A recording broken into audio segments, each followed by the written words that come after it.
Perlas de la tercera epístola universal del apóstol Juan. Si la segunda epístola fue escrita para advertir contra los falsos maestros itinerantes, la tercera se envía para oponerse a las tendencias cismáticas ejemplificadas por las acciones de Diótrefes. Buen día, hermanos y hermanas de esperanza. Ingresamos al estudio de la tercera carta del apóstol Juan. Oremos. Bendito Dios que estás en los cielos, suplicamos, Señor, tu presencia, para que nos guíes a lo largo del estudio de esta carta, para que nos enseñes tu palabra, para que nos enseñes tus verdades. En el nombre de Jesús te lo rogamos. Amén. Estamos ingresando a la tercera y última carta del apóstol Juan. Luego viene Judas como un paréntesis antes de ingresar al libro que también fue escrito por Juan, que es el Apocalipsis. Continúe estudiando día a día. Y no solo usted, invite a sus amigos, invite a los hermanos de iglesia a sumarse a este maravilloso plan del estudio de un capítulo diario. Es necesario que volvamos a las escrituras, es necesario que volvamos al escrito está. Como mencionamos en la primera y en la segunda carta, la fecha probable en la cual se escribió esta carta, como las otras dos, data entre los años 80 y 95 después de Cristo. No hay una fecha fija porque no hay ningún registro histórico que diga cuándo escribió el apóstol esta carta. ¿Cuál es el mensaje de esta carta que solo tiene un capítulo? El anciano a Gayo, el amado, a quien amo en la verdad. ¿Quién es el anciano? Como vimos en la carta anterior, el anciano es el apóstol Juan y le escribe a Gayo. ¿Quién es Gayo? Han tratado de identificar a Gayo, pero no han podido. Y aquí una vez más nos encontramos. Tenemos que aprender a no pensar más allá de lo que está escrito. Algunos consideran que puede haber sido un líder religioso, pero no hay una evidencia clara para identificar quién es Gayo. Pero este hombre Gayo debe haber sido alguien muy importante para el apóstol Pablo, el apóstol Juan, al punto que le escribe esta carta. ¿Y qué dice? El amado. No era cualquier persona. Utiliza un término afectuoso, frecuentemente usado en los saludos, y le dice el amado, a quien amo en la verdad. Una vez más nos encontramos con la verdad. En este capítulo vamos a encontrar que el apóstol personifica a la verdad en dos ocasiones. La verdad. ¿Qué es la verdad? La verdad es el Evangelio.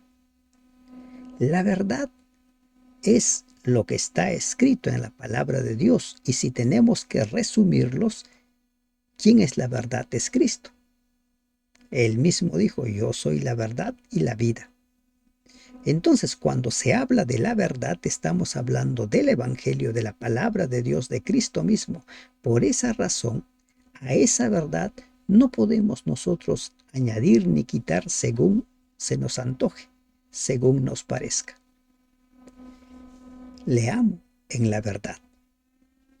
Hay un elemento común entre Juan y Gayo, la verdad. Si Juan y Gayo hubieran querido relacionarse en base a sus pareceres, siempre hubiera habido diferencias, pero cuando nos relacionamos en base a la verdad, va a haber armonía. Amado, una vez más, esa expresión afectuosa para con Gayo. Yo deseo, dice, que tú seas prosperado. La oración de Juan ilustra un buen hábito que deben formar los cristianos. El recuerdo de un amigo debe estimular la oración en su favor. El deseo del apóstol era equilibrado. Deseaba que Gayo gozara de completo bienestar. Bienestar completo. ¿Y qué le dice? Yo deseo que seas prosperado en todas las cosas. Cuando decimos en todas las cosas, ¿a qué nos estamos refiriendo? Nos estamos refiriendo a todas las áreas de la vida. La parte económica, la parte profesional, la parte intelectual, la parte de la salud misma. Y sobre todo la parte espiritual. Que seas prosperado en todas las cosas y que tengas salud, así como prospera tu alma. El médico Lucas emplea esta palabra, ujiaín. ¿Con qué finalidad? Con la misma connotación. Pablo la usa refiriéndose a los que son sanos en la fe. Tito 1:13. Dios está interesado en nuestra condición física. Anhela que disfrutemos de óptima salud debido a la estrecha relación entre la mente y el cuerpo. Cuando prospera el alma o el carácter, el cuerpo está en mejores condiciones de tener salud. Éxodo 15:20, Proverbios 14:30. Y a la inversa, cuando se descuida la salud del cuerpo y se cultivan malos hábitos físicos, también sufre la vida religiosa. Y nuestra salud no es solo la salud física, sino también la salud emocional. Y miren, la más peligrosa es perder la salud emocional, porque una persona que pierde la salud emocional se va autodestruyendo. ¿Y cuál es el deseo entonces? El apóstol dice que tengas salud así como prospera tu alma. Hay versiones que dicen que tengas salud así como prosperas espiritualmente. La vida espiritual debe desarrollarse, pero el desarrollo debe ser integral. Nosotros podemos leer en Lucas capítulo 2, versículo 52, lo siguiente en relación al desarrollo de Jesús. Dice: y Jesús crecía en sabiduría y en estatura y en gracia para con Dios y los hombres. ¿En qué crecía? Sabiduría, la parte intelectual; en estatura, la parte física; y en gracia, el relacionamiento con Dios y los hombres, la parte social y la parte espiritual. 4 áreas en las cuales se destaca que Jesús crecía: la intelectual, la física, la social, las relaciones interpersonales y la espiritual, en gracia con Dios. De la misma manera debe ser nuestro desarrollo. Y cuando eso se dé, se va a cumplir lo que dice Juan capítulo 10. ¿Recuerdan Juan capítulo 10? Dice: yo he venido para darles vida, pero para darles vida en abundancia. Juan 10:10. Y ese es el deseo del apóstol para con su amigo Gayo, que tenga un desarrollo integral. Es bueno preocuparnos por la parte espiritual, pero también preocupémonos por desarrollar las demás áreas. Pues mucho me regocijé cuando vinieron los hermanos y dieron testimonio de tu verdad. El apóstol dice: mucho me regocijé. ¿De qué se regocijó? Cuando escuchó el testimonio de algunos viajeros, de algunos misioneros viajeros, y hablaron acerca de Gayo. Y dicen: dieron testimonio. Los hermanos eran portadores voluntarios de buenos informes, no propagaban chismes malignos. Gallo no estaba contento con poseer la verdad, también practicaba las creencias que tenía. El Evangelio tiene que vivirse. Nuestra fe tiene que verse. Nuestro amor hacia Dios tiene que verse. Y en la experiencia de Gallo, esta se veía, al punto que había muchos que testificaban de la verdad que él tenía, de cómo andas en la verdad. ¿Cuál era el testimonio? De que Gallo andaba en la verdad. Esa era su verdad. El gozo máximo posible embarga a un misionero cristiano cuando ve que los miembros de su grey se ponen de parte de la rectitud y la verdad en forma firme y decidida. Se siente mucho más contento que si solo tuviera noticias de su éxito en adquirir riquezas o escalar posiciones. Mis hijos, dice, al oír que mis hijos andan en la verdad, ponían su vida de acuerdo con la revelación del carácter de Dios como les fue dado. Oidores y hacedores de la palabra. ¿Cómo era Gallo? ¿Qué es lo que se dice de Gallo? Amado, fielmente te conduces cuando prestas algún servicio a los hermanos. Cuando nosotros leemos Mateo 25, en relación a las ovejas y los cabritos, al grupo de las ovejas el Señor le dice: pasen, benditos de mi Padre, porque tuve sed, tuve hambre, y empieza a enumerar una serie de servicios recibidos. Y este grupo le dice al Señor: ¿cuándo lo hicimos? Ellos no sabían en qué momento lo hicieron a Jesús. ¿Por qué? Porque dar ese servicio era producto del amor. Era un servicio desinteresado. No buscaban ganar nada a cambio. Lo daban porque les nacía. Y esta es la experiencia de Gallo. Prestaba algún servicio a los hermanos, especialmente a los desconocidos. Estos desconocidos eran misioneros que no eran conocidos en esa iglesia donde estaba Gallo, pero iban predicando el Evangelio. ¿Y de dónde sacamos esto? Del siguiente versículo, el versículo 6. Dice: los cuales han dado ante la iglesia testimonio de tu amor. Quiere decir que estos misioneros que iban recorriendo ciudades, cuando volvían a la iglesia, daban testimonio de cómo era Gallo, de cuán hospitalario era. Daban testimonio de tu amor. Y harás bien en encaminarlos, como es digno de su servicio a Dios. Debían ser respetados, debían ser considerados por su servicio al Señor. Gallo debía ser con cada fiel misionero cristiano, debía ser con ellos un hospedador, alguien que reflejara el amor de Dios. Gallo debía ver en cada fiel misionero cristiano a un embajador de Dios, alguien que merecía un tratamiento respetuoso debido a la obra que estaba haciendo. Mateo 10:40, 2 de Corintios 5:20. Para que continúen su viaje. Él debía encaminarlos, debía guiarlos para que ellos continuaran. Miren, ¿qué más se dice de estos hombres?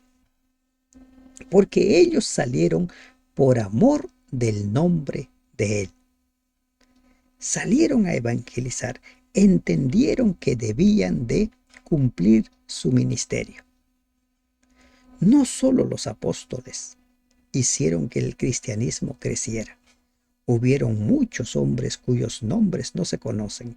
Hubieron muchas mujeres cuyos nombres no se mencionan.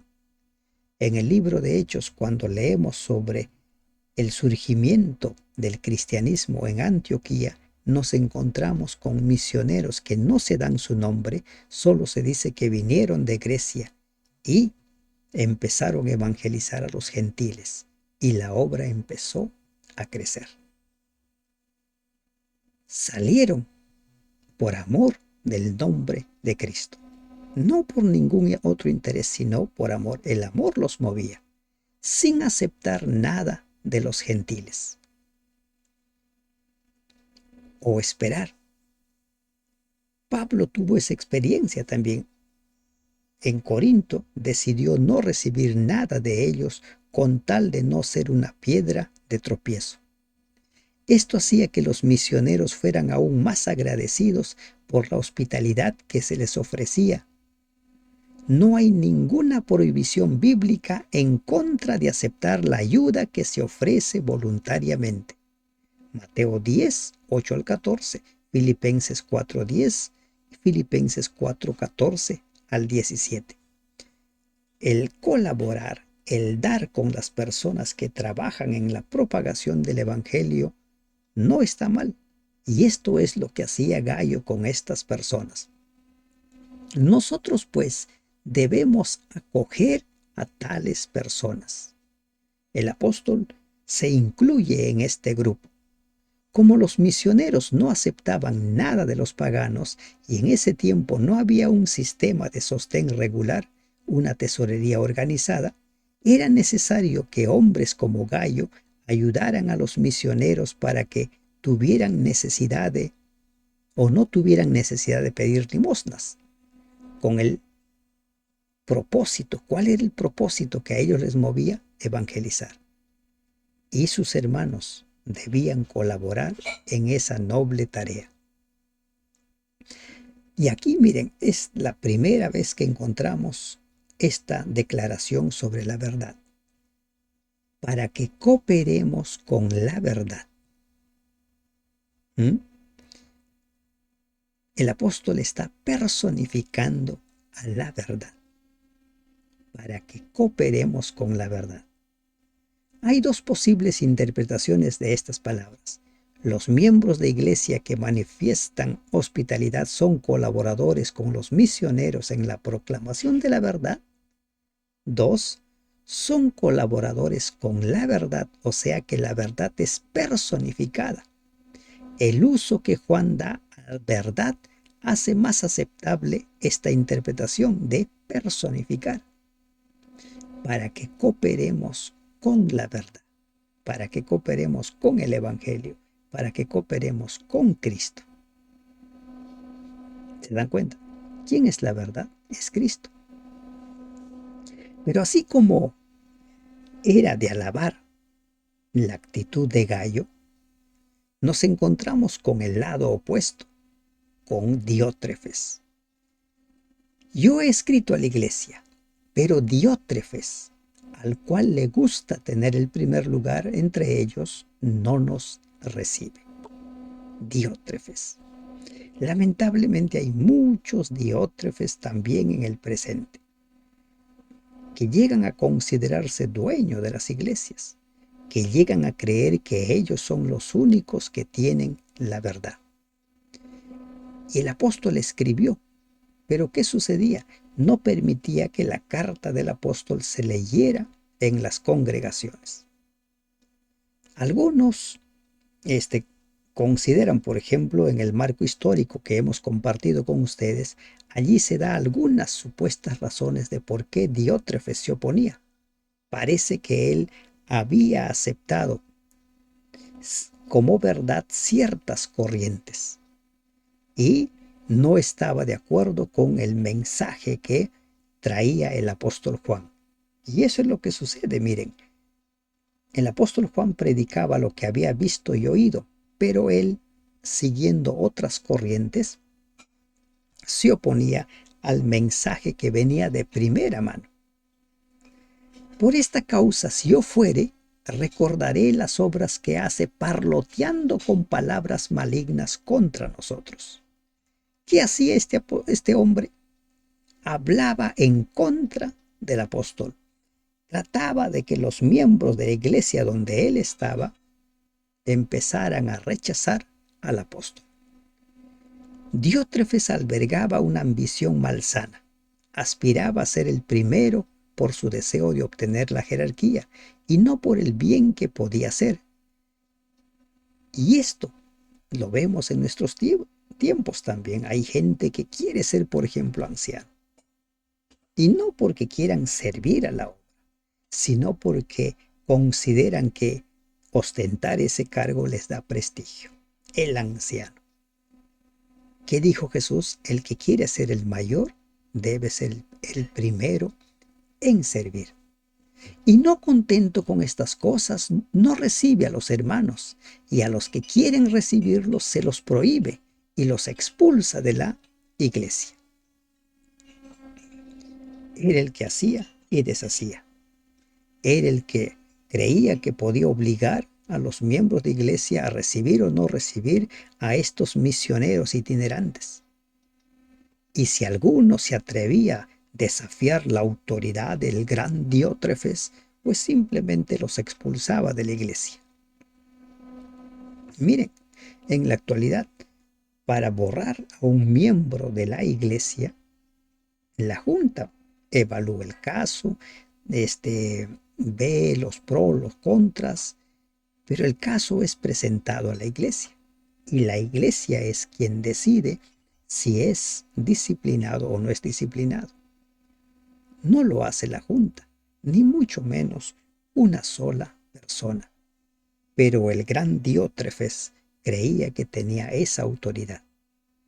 Y es bueno que llegue este informe a nuestros días para que si alguno se cree como Diótrefes el que puede hacer y deshacer en la iglesia, considere su proceder. Y si conoces a algún Diótrefes, ayúdale a darse cuenta que no está obrando bien, que está transitando por caminos muy peligrosos.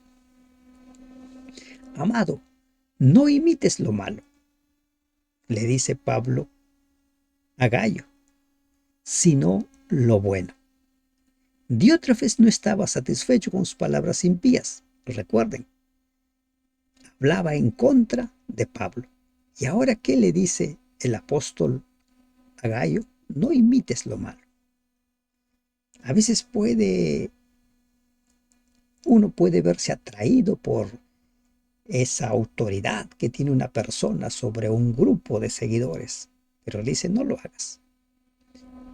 Sigue lo bueno. El que hace lo bueno es de Dios, pero el que hace lo malo no ha visto a Dios. No imites lo malo. Ese mismo lenguaje severo que el apóstol utiliza para llamar la atención de Gayo es el mismo que se utiliza para nosotros. No imites lo malo. En Romanos 12, el apóstol dice, vence el mal con el bien. Si nosotros tenemos que imitar algo, tenemos que ser imitadores de Cristo. En pocas palabras, imitadores de lo bueno. Y el que hace lo bueno es de Dios, pero el que hace lo malo es ¿de qué? No es de Dios, no ha visto a Dios. Y esto nos abre también camino a otro personaje. ¿Quién es este otro personaje? Demetrio. Todos dan testimonio de Demetrio. Todos. Todos los que pasaban por esa iglesia donde congregaba Demetrio daban buen testimonio de Demetrio. No se sabe quién es Demetrio. No hay luz sobre quién es Demetrio. Pero lo que sí sabemos es del testimonio de Demetrio. Era un candidato al reino de los cielos. Era uno que se preparaba con amor para el encuentro con el Señor. Y aún la verdad misma. Esta es la segunda vez que se personifica a la verdad. Demetrio vivía en armonía con las normas cristianas. Y una vez más Juan personifica la verdad, la hace testificar de la excelencia del carácter de Demetrio, su amigo.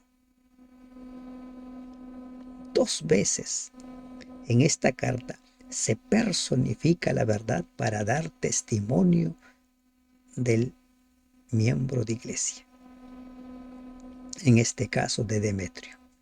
¿Qué dice de ti la verdad? ¿Cuál es el testimonio que puede presentar la verdad? Y también nosotros damos testimonio, y vosotros sabéis que nuestro testimonio es verdadero. Cuando la palabra de una persona es creíble, su testimonio es verdadero. Pero cuando su palabra no es creíble, su testimonio es cuestionado. Y he allí la razón por la cual debiéramos nosotros hacer que nuestras palabras sean creíbles. Y el apóstol cierra su carta en estos 3 versículos finales. Yo tenía muchas cosas que escribirte, pero no quiero escribírtelas con tinta y pluma. Cuando Juan comenzó a escribir la carta, tenía el plan de tratar muchos asuntos, pero teniendo en cuenta la grave situación relacionada con la obra de Diótrefes, se sintió inducido a hacer planes para visitar pronto a la iglesia que estaba perturbada. Y dice, no lo voy a hacer más en pluma, porque espero verte en breve y hablaremos cara a cara. El apóstol quería solucionar ese problema. Cuando hay un problema hay que afrontar el problema. No hay que desentendernos del problema. La paz sea contigo. Los amigos te saludan. Saluda tú a los amigos, a cada uno en particular.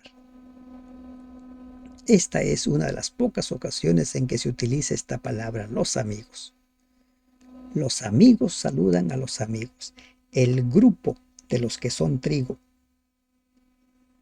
de los que se preparan para el encuentro con el Señor. En esta carta encontramos 2 grupos. Miren, así como Jesús habla de los que son trigo y son cizaña, de los que son las ovejas y son los cabritos, lo que son las vírgenes sensatas y las insensatas, aquí nos habla de Gayo y Demetrio, del grupo de los que son trigo, y Diótrefes, del grupo de los que son cizaña. Lamentablemente crecen juntos y van a crecer juntos hasta el final, hasta cuando Dios disponga que todo ello ya llegue a su final, que la historia de la humanidad, de este sistema de cosas, llegue hasta su final. Pero hasta ese entonces, tú tienes que decidir, ¿serás como Gayo o Demetrio o serás como Diótrefes? ¿Serás de los que sirven por amor o serás de los que buscan servirse de la palabra de Dios, del Evangelio? Vivamos de tal manera que nuestra vida también sea un testimonio a favor de la verdad y que la verdad testifique de nosotros para bien. Que Dios te bendiga. Amén.